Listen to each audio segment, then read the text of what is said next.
శాసన మండలి చైర్మన్ గుత్తా సుఖేందర్ రెడ్డి గారు ఈ ఉదయం చేసినటువంటి కామెంట్స్‌పై అయితే ఇప్పటికే కొంచెం హాట్ టాపిక్‌గా కూడా మారిందని చెప్పొచ్చు. ప్రస్తుతం మనతో గుత్తా సుఖేందర్ రెడ్డి గారు ఉన్నారు. సార్ నమస్తే. మీదైన శైలిలో మాట్లాడుతూ కూడా ఇక రాజకీయాల్లో కేసీఆర్ దాదాపు ఎలక్షన్‌లకు ముందు 6 నెలల ముందు మాట్లాడిన మాటల్ని మీరిప్పుడు మళ్ళీ వెలుగులోకి తీసుకొచ్చారంటే దీని వెనక ఎలాంటి ఉద్దేశం ఉందనుకోవచ్చంట? నాకు ఎలాంటి ఉద్దేశం లేదు.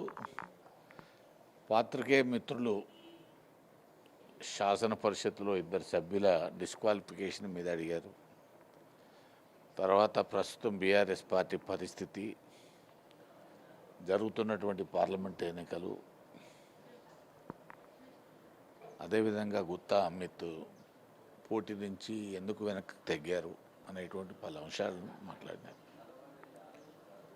ఇవాళ బీఆర్ఎస్ పార్టీ ఈ పరిస్థితి రావడానికి కారణం పార్టీ నిర్మాణ లోపం. పార్టీకి గ్రామ శాఖ, మండల శాఖ, జిల్లా శాఖ లేకపోవడం, అనుబంధ సంఘాలు లేకపోవడం,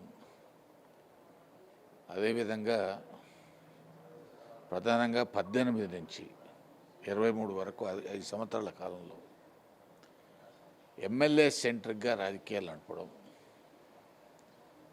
ఇవాళ మొన్నటి ఎన్నికల్లో జరిగినటువంటి డిబాకిల్ అనేది వాస్తవం.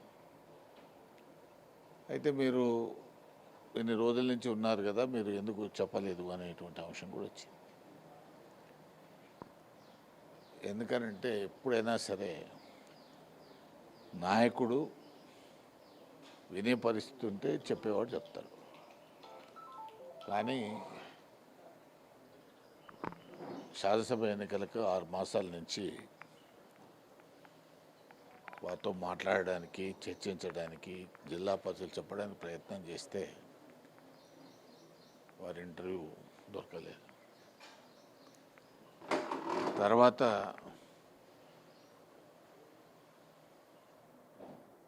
ఎప్పుడు కూడా ఏ రాజకీయ పార్టీ అయినా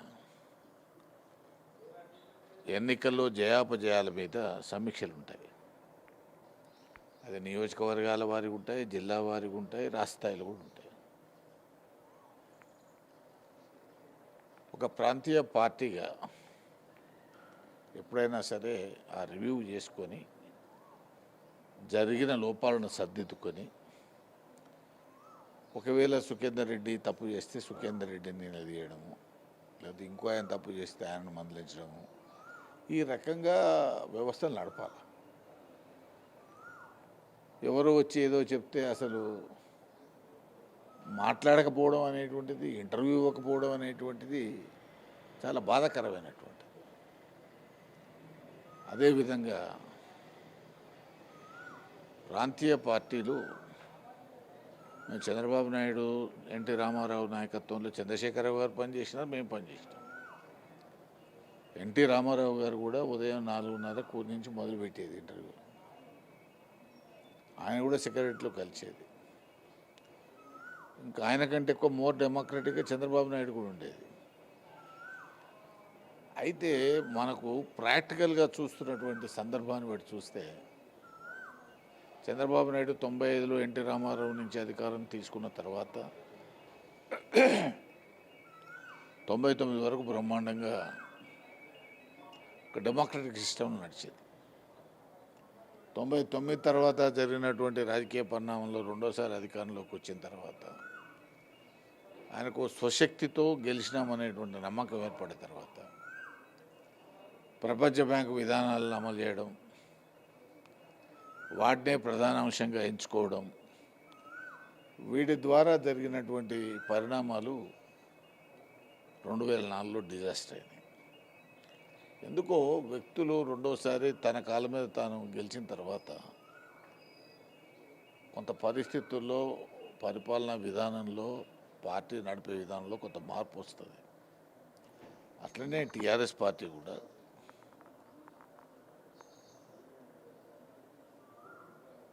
తెలంగాణ రాష్ట్ర సాధకునిగా, తెలంగాణ సాధించినటువంటి వ్యక్తిగా కేసీఆర్ గారిని ప్రజలు నమ్మినారు, అధికారం ఇచ్చినారు. ఆయన కూడా 14 నుంచి 18 వరకు బ్రహ్మాండంగానే చేసినారు. 18లో తిరిగి ఆయనకు అధికారం ఇచ్చినారు. ఆ తర్వాత కొంత అప్రజాస్వామిక విధానాలు వచ్చినాయని ప్రజాస్వామ్యం మొత్తం పార్టీలో లేకపోవడం, అధికారంలో లేకపోవడం, తద్వారా ప్రాంతీయ పార్టీ ఫ్యామిలీ పార్టీగా మారిందనేటువంటి ఆరోపణలు రావడం, వీటన్నిటితో పాటు కొన్ని సమస్యలు రావడం, వీటన్నిటి ద్వారా మనం 23లో ఓటమి పాలయ్యాం. ఇప్పటికైనా ఎప్పుడైనా సరే మనం గెలుపు ఓటములను సమీక్షించుకొని పార్టీ నిర్మాణం చేసుకొని ముందుకు పోతే రాజకీయ పార్టీలు నడుస్తాయి. అంటే మీరు ఇప్పుడు అమిత్ రెడ్డికి ఎంపీ సీట్ ఇవ్వకపోవడం వల్లనే ఉన్న పార్టీ మారే ఆలోచనతోటి రేవంత్ రెడ్డితో ఉన్న అత్యంత సన్నిహిత సంబంధాల దృష్ట్యా ఏమన్నా పార్టీ మారే ఆలోచనతోటి ఇప్పుడు ఈ విషయాన్ని వెలుగులోకి తీసుకొచ్చారనుకోవచ్చా? విషయం చెప్తాను. అమిత్ రెడ్డికి టికెట్ వాళ్ళే ఇచ్చినారు, పార్టీ ఇచ్చింది. అంటే బీఫార్మ్ ఇవ్వకపోవచ్చు, కానీ పోటీ చేయమని కేసీఆర్ నాకే ఫోన్ చేసి చెప్పాడు. కేటీఆర్ ఇంటికి వచ్చి చెప్పారు, హరీష్ రావు చెప్పినారు, అమిత్ కూడా పోటీ చేయడానికి సంసిద్ధత వ్యక్తం చేసినారు, అన్ని రకాలుగా ప్రిపేర్ కూడా అయినాడు. గెలుపు అంచులో ఉంటామని కూడా అనుకోలేదు. గౌరవప్రదమైన ఓటమి వస్తే చాలు అనేటువంటి పరిస్థితుల్లో పోటీ చేయాలని నిర్ణయం తీసుకున్నాం. అయినప్పటికీ పరాజితులైనటువంటి శాసనసభ్యుల దగ్గరికి అందరి ఇళ్ళకి వెళ్ళాడు. కొంతమంది సహకరిస్తామన్నారు, కొంతమంది మేమే పార్టీ మారుతున్నామని చెప్పిన వాళ్ళు కూడా ఉన్నారు, ఒకరు మారినారు కూడా. ఇవన్నీ బేరీజ్ వేసుకున్న తర్వాత మనం పోటీ చేయడం వల్ల, కొందరి సాయ నిరాకరణ వల్ల ఇబ్బందులు వస్తాయి ఎందుకు అని చెప్పి అమితే వెనుకకు దగ్గర మాట వాస్తవం. దీంట్లో కేసీఆర్దో లేకపోతే కేటీఆర్దో టికెట్ ఇవ్వకపోవడం అనేటువంటి సమస్య లేదు, కాబట్టి ఆయన వెనుకకు దగ్గర, ఇది వాస్తవం.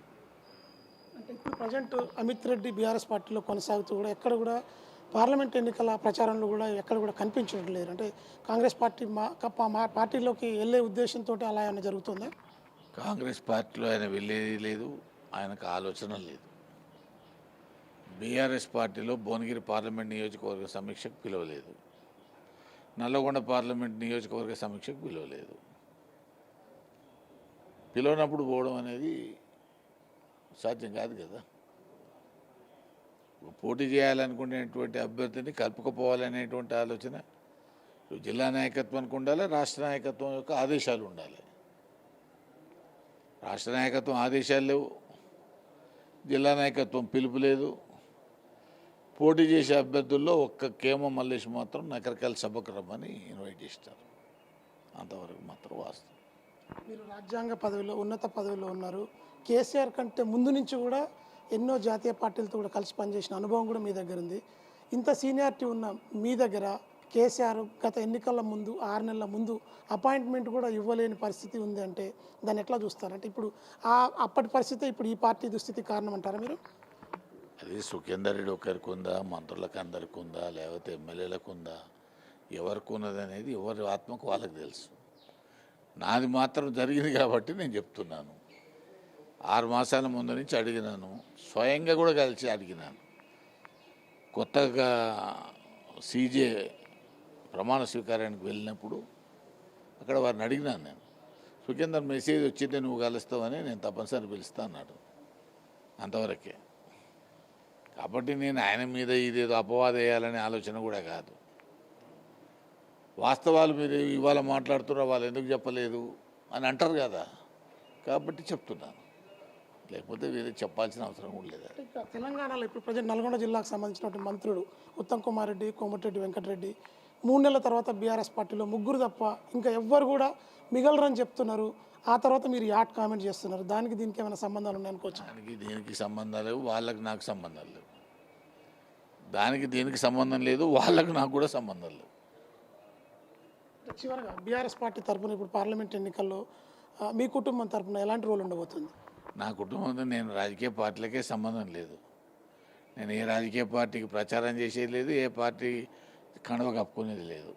నాది కాన్స్టిట్యూషనల్ పోస్టు, న్యాయం, ధర్మం, రాజ్యాంగం ప్రకారం నేను వ్యవహరిస్తాను. అమిత్ రెడ్డి ఏమైనా పార్టీ మారే ఆలోచన ఏమైనా ఉందా? ఆయనకు పార్టీ మారే ఆలోచన లేదు, పార్టీలో ప్రచారం చేసే ఆలోచన కూడా లేదు. అని పిలవలేదు, చేయలేదు. చివరగా ఇప్పుడు పార్లమెంట్ ఎన్నికలకు సంబంధించి బీఆర్ఎస్ పార్టీ పరిస్థితి ఎన్ని సీట్లు గెలిచే అవకాశం ఉంటుంది, దానికి సంబంధించిన అప్డేట్ మీరేమని చెప్పగలరు? నేను ప్రిడిక్టర్ని కాదు, సర్వేయర్ని కాదు. నేను దాని గురించి కామెంట్ చేయడం కూడా న్యాయం కాదు. Thank you. ఇది శాసనమండలి చైర్మన్ గుత్తా సుఖేందర్ రెడ్డి గారు స్పందిస్తున్న తీరు. ఇక ఉదయం నుంచి కూడా హాట్ టాపిక్స్ మొత్తం కూడా రాష్ట్ర వ్యాప్తంగా కూడా చర్చనీయాంశంగా మారాయి. బీఆర్ఎస్ పార్టీ అధినేత కేసీఆర్ ఒంటెద్దు పోకడతోటే పార్టీకి ఈ దుస్థితి కలిగిందని చెప్పి అయితే వారు అభిప్రాయపడుతున్న పరిస్థితి ఉంది. ఎన్నికల ముందు అపాయింట్మెంట్ కూడా ఇవ్వని పరిస్థితుల్లో కేసీఆర్ కోటరీ చేసుకున్నటువంటి తప్పిదం వల్లనే బీఆర్ఎస్ ప్రస్తుత పరిస్థితుల్లో ఉందంటూ కూడా వారైతే తమ మనోగతాన్ని అయితే వెలుబుచ్చుతున్న పరిస్థితి అయితే ఉంది. మధుతో వెంకటరెడ్డి, న్యూస్ 360, నల్గొండ జిల్లా.